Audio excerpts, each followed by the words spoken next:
पुढची बातमी पाहूयात। अजित पवारांनी यंदा कर्जमाफी होणार नसल्याचं स्पष्ट केल्यानंतर सरकारवर आता विरोधकांकडून जोरदार टीका करण्यात येते। यावरून राऊतांनीही सरकारला आता लक्ष केलेलं आहे। अजित पवार कर्जमाफी करू शकत नसतील तर लाडक्या बहिणींना 2100 रुपये देणार नसतील तर त्यांनी नैतिकतेच्या मुद्द्यावरती आता राजीनामा द्यावा अशी मागणी ठाकरेंच्या शिवसेनेचे खासदार संजय राऊतांनी केली आहे। तर जोपर्यंत जनतेला दिलेलं वचन पूर्ण होत नाही तोपर्यंत एकनाथ शिंदेंनी अजित पवारांच्या निवासस्थानाबाहेर आंदोलन करावं असं देखील राऊतांनी सांगितलंय।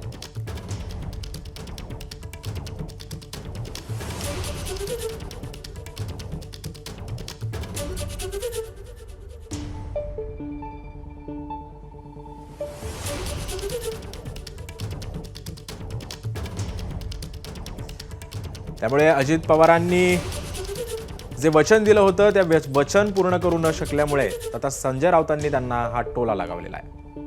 अर्थमंत्री अजित पवार यांची विधानसभा निवडणुकीपूर्वीची भाषा, देवेंद्र फडणवीस, एकनाथ शिंदे यांची भाषा पूर्णपणे वेगळी होती। लाडक्या बहिणींना 2100 रुपये देण्यापासून ते कर्जमाफीपर्यंत करणारच चवर जोर देऊन सांगत होते।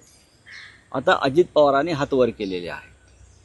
खरं म्हणजे अजित पवारांनी राजीनामा द्यायला पाहिजे। जर ते कर्जमाफी करू शकत नसतील, एकनाथ शिंदेने करावं की जोपर्यंत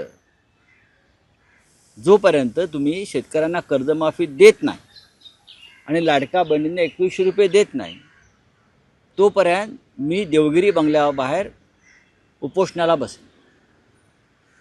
त्याने उपोषणाला बसावं त्यांच्या लोकांसह।